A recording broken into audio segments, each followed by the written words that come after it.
अपने बिजनेस में बिजी होते और मैं कहीं छोटी सी जॉब करके थकी हारी घर पर आई होती। हाँ, फिर शायद लाइफ कुछ और ही होती। तुम सही कह रही हो। शिवाय की आवाज और ज्यादा गहरी होती जा रही थी, मानो वो नींद में हो। आरोही ने आगे कुछ नहीं कहा, पर धीरे धीरे उसे एहसास हुआ कि शिवाय ने सोते हुए आधा बिस्तर ले लिया है। यहाँ तक कि उसने तकिए से जो बॉर्डर बनाई थी वो भी हट गई थी।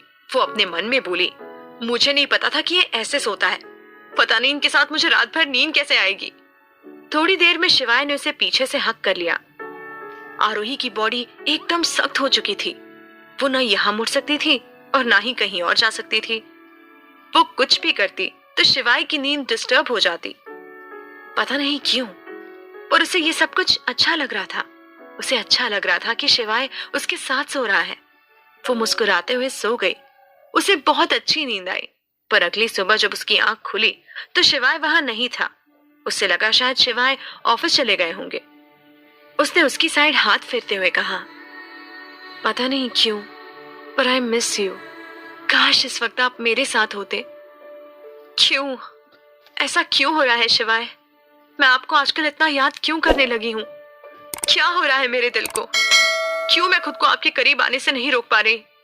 मैं आपसे प्यार नहीं कर सकती। मैं जानती हूँ कि एक दिन हम दोनों अलग हो जाएंगे। कितनी कोशिश कर रही हूँ कि मैं आपसे प्यार ना करूं, पर यह दिल है कि मानता ही नहीं। इसके बाद वो करवट लेते हुए बोली, क्या यार, ये शादी कॉन्ट्रैक्ट वाली क्यों है? मैंने ये सब कुछ अभी तक सिर्फ कहानियों में ही सुना था, पर मुझे पता नहीं था कि ऐसा हकीकत में मेरे साथ भी कभी होगा। आरोही, ये सब छोड़ और अपनी जॉब के बारे में सोच। ये सोचते ही वो उठकर बैठ गई और बोली, जॉब तो ढूंढनी ही पड़ेगी। यहाँ तो मैं एकदम महारानी जैसे रहती हूँ, पर जब ये शादी खत्म हो जाएगी तब क्या होगा? मैं कैसे सर्वाइव करूंगी? खुद से सुबह इतनी बात करने के बाद वो तुरंत बेड से उतरी और वॉशरूम चली गई। कुछ ही देर में वो नहा धोकर तैयार हो गई। इसके बाद वो अपना लैपटॉप लेकर स्टडी रूम में गई। वहां बैठकर उसने लैपटॉप पर जॉब वैकेंसी सर्च की और थोड़ी ही देर में कुछ जगह अप्लाई भी कर दिया, इस उम्मीद में कि उसे कहीं से तो कॉल आएगा। वैसे भी आरोही को यह सब कुछ शिवाय से छुपकर ही करना था, क्योंकि शिवाय कभी भी उसे जॉब करने के लिए हाँ नहीं बोलेगा। वो यही बहाना देगा कि उसके पास क्या कमी है जो उसे जॉब करनी है। पर वो जानती थी कि उसे अपना रास्ता कैसे निकालना है। शिवाय वैसे भी सुबह जल्दी चले जाता था और घर के नौकरों को उसकी इतनी चिंता नहीं थी। वो शिवाय के आने से पहले घर आ सकती थी। जॉब एप्लीकेशन का काम खत्म करके वो लैपटॉप बंद करते हुए बोली, गणपति बप्पा, इस बार नौकरी लगवा दो। पिछली वाली तो इतने जोश जोश में छोड़कर आई थी कि अब वो लोग वहां पर मुझे स्वीपर वाली जॉब भी नहीं देंगे। प्लीज कोई ऐसा चमत्कार कर दो कि किसी बड़ी कंपनी में मुझे अच्छा खासा ऑफर आ जाए, फिर तो मेरी लाइफ सेट है। आरोही ने इसके बाद घर का कुछ काम किया और पूरा दिन यूं ही निकल गया। पर दोपहर के करीब 3 बजे उसके पास एक मेल आया। ये मेल एंजल ग्रुप की तरफ से था। उन्होंने आरोही को इंटरव्यू के लिए बुलाया था। आरोही तो ये देखकर बहुत खुश हो गई थी कि उसे इतनी बड़ी कंपनी से जॉब ऑफर मिला है। वो जल्दी से तैयार हुई और कैब बुक की।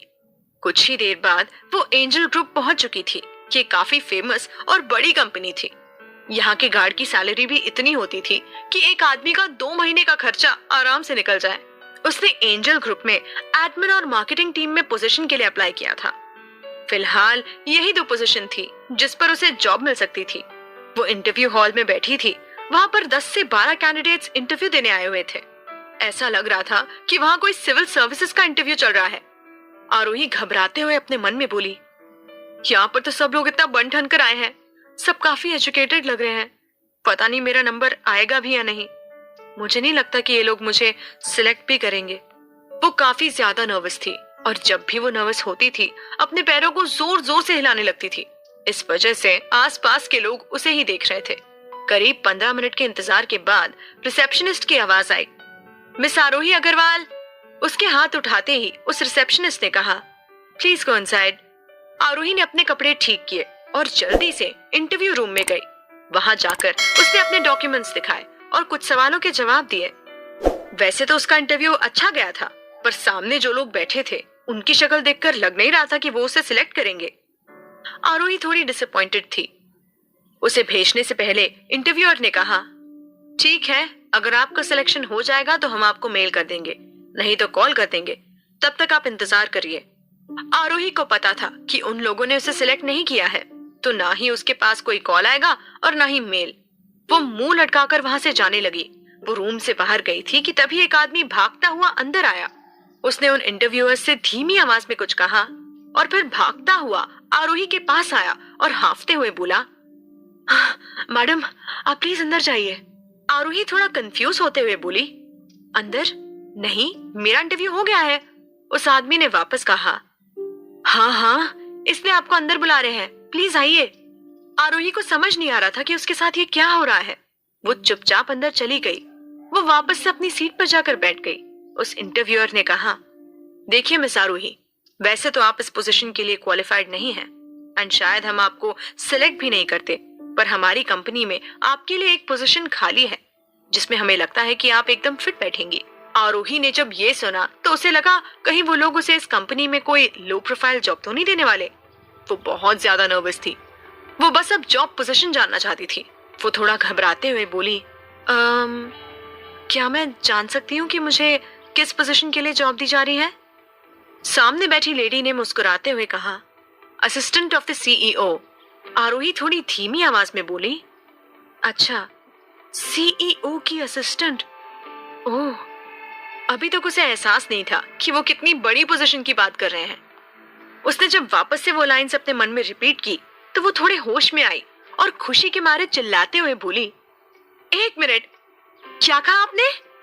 मुझे सीईओ के असिस्टेंट की जॉब ऑफर की है? सच में? कहीं आप लोग मेरे साथ कोई मजाक तो नहीं कर रहे हैं ना? उसे अभी भी विश्वास नहीं हो रहा था कि उन लोगों ने उसे इतनी बड़ी पोजीशन के लिए हायर किया है। ये उसके लिए किसी शौक से कम नहीं था। आरोही को क्या, उसके सामने बैठे इंटरव्यूअर्स को भी विश्वास नहीं हो रहा था कि उनके बॉस ने क्या सोचकर आरोही को इस पोजीशन के लिए सिलेक्ट किया। ग्रेजुएट लड़की को कोई भी इतनी बड़ी पोजीशन नहीं देता, पर फिर भी वो लोग अपने बॉस के ऑर्डर को डिनाई कैसे कर सकते थे? उन्हीं में से एक सीनियर एचआर ने कहा, मिस आरोही, हमें आपकी एबिलिटी पर पूरा विश्वास है। हमें पता है कि आप अपनी जॉब के साथ पूरा जस्टिस करेंगी। All the best and welcome to angel group. उन लोगों ने ज्यादा देरी नहीं की। उन्होंने तुरंत जॉब पेपर तैयार कर दिए और उन्हें आरोही के सामने रखते हुए कहा, अगर आपको भी इस पोजीशन से कोई प्रॉब्लम नहीं है तो आप इस कॉन्ट्रैक्ट पर साइन कर दीजिए ताकि ये प्रोसेस पूरा हो जाए और कल से आप ऑफिस ज्वाइन कर ले। इसमें आपकी सैलरी से लेकर आपकी रिक्वायरमेंट तक सब कुछ लिखा हुआ है। क्या कंडीशन है वो सब इसमें है। आरोही को अभी भी ऐसी फीलिंग आ रही थी कि सब कुछ बहुत जल्दी में हो रहा है। वो इतनी बड़ी पोजीशन के लिए कैसे सिलेक्ट हो सकती थी? क्या सच में इसके पीछे किसी का हाथ था या फिर उसे ये जॉब अपनी क्वालिफिकेशंस पर मिली थी? क्या आरोही उन पेपर्स पर साइन करेगी